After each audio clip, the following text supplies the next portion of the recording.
ऐतिहासिक योजना हमारे माननीय प्रधानमंत्री जी की देन रही और 2014 में उन्होंने स्वयं इसका लॉन्च किया पानीपत की ऐतिहासिक भूमि पर। और जब आप समझ सकते हैं कि हरियाणा का लिंग अनुपात कितना खराब हुआ, 870 और 1000 का डिफरेंस था, उस स्थिति में उन्होंने इसको लॉन्च किया। और उनकी देन ये रही कि जो गंभीरता उन्होंने इस विषय को दी, स्वयं यहाँ पे पधार के और ऐसी स्कीम बना के हमारी महिलाओं के लिए, कि वो गैप जो ये स्कीमों के तहत, अवेयरनेस के तहत जितना भी ये भारत सरकार और हरियाणा सरकार मिलके कर रहे हैं, कि आज वो जो रेशियो है उसका गैप कम हो गया है और हम 9-10 तक पहुंच गए हैं। तो ये मैं उनका धन्यवाद करती हूँ, हमारी लीडरशिप का धन्यवाद करती हूँ, माननीय मुख्यमंत्री जी का धन्यवाद करती हूँ कि उस चीज़ को कंटिन्यूसली परस्यू किया और आज हम इस स्थिति में हैं कि हम एक बेहतरीन रफ्तार पे हैं जहाँ पे हमारी महिला वर्ग जो है वो उनका सशक्तिकरण हो सके पूर्ण रूप से। प्रधानमंत्री नरेंद्र मोदी की तरफ से एक मरतबा फिर से महिलाओं के लिए बीमा सखी योजना की भी शुरुआत की थी। तब से लेकर अब तक का यदि हम जिक्र करें तो किस तरीके के उसके अंदर जो है वो अपडेट्स निकल कर सामने आ रहे हैं, कितना महिलाओं को सशक्त करने के लिए कितना एक गंभीर मुद्दा जो है ये रहा इस योजना के। बिल्कुल, आप जैसे देखते हैं कि अभी भी फिर से उन्होंने पानीपत को चुना, हरियाणा को चुना और बीमा सखी योजना को लॉन्च किया ताकि आगे इंडिपेंडेंस जो है हमारी महिला वर्ग को मिल सके और हर विषय में हमारी जो महिला वर्ग है आगे लीडरशिप रोल्स में आए। इसी को आप देखिए कि इसी कड़ी को आगे बढ़ाते हुए माननीय चीफ मिनिस्टर साहब ने अभी ही कहा कि ब्रांड एम्बेसडर्स जो हैं हमारी महिला सरपंच बननी चाहिए। तो ये सब दर्शाता है कि किस तरीके से एक आप देख सकते हैं कि पॉलिटिकल विल इतनी स्ट्रॉन्ग है कि हमारा काम ज़मीन पर इसमें हमें रिजल्ट्स दिखें और इसलिए ये सारी स्कीम्स हैं बनी हुई हैं और हमारे जो लीडरशिप है बार बार इस चीज़ के ऊपर एम्फसाइज और स्ट्रेस करती है। मैम, आज नेशनल गर्ल चाइल्ड डे है। आज के दिन आपने कई कार्यक्रम भी किए, बच्चियों से बात की आपने और उसके साथ ही साथ एक ऐप भी लॉन्च किया आपने। वो ऐप क्या है और किस तरीके से उसको ग्राउंड लेवल पर इनरूट किया जाएगा, ये तमाम जानकारी दें। इस ऐप का नाम है सम्मान संजीवनी और इसके तहत जो आंगनवाड़ी जो वर्कर्स हैं वो इसके ऊपर सारा जो डेटा है वो अपलोड करेंगी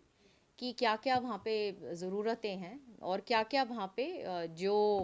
भारत सरकार और हरियाणा जो भेज रहे हैं हमारे ग्रास रूट लेवल पर वो कितने लाभार्थी हैं, उनको कहाँ तक पहुँच पाया। तो इससे एक मैपिंग और ट्रैकिंग हो पाएगी कि जो सारा की सारा जो सामग्री जो हमारे जो एंड यूज़र है, जो लाभार्थी है, उस तक सही तरीके से पहुँच पा रहा है या नहीं।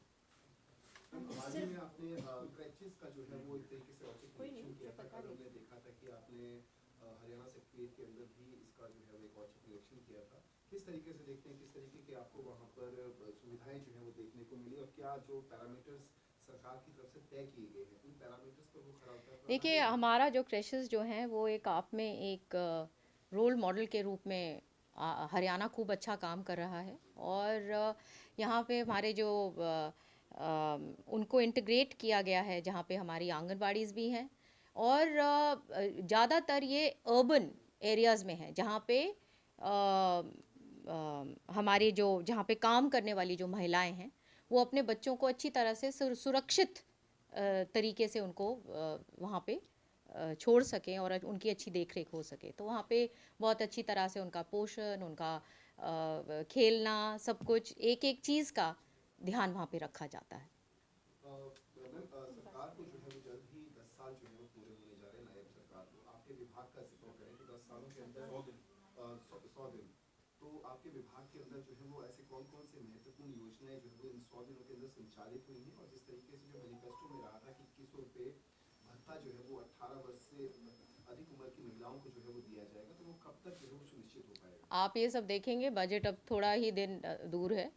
और ये सारी जो चीज़ें हैं आपको बजट में दिखेंगी। और मैं तो इतना ही कह सकती हूँ कि नॉन स्टॉप सब लगे हुए हैं, हर रोज़ कोई ना कोई बेहतरीन डिसीजन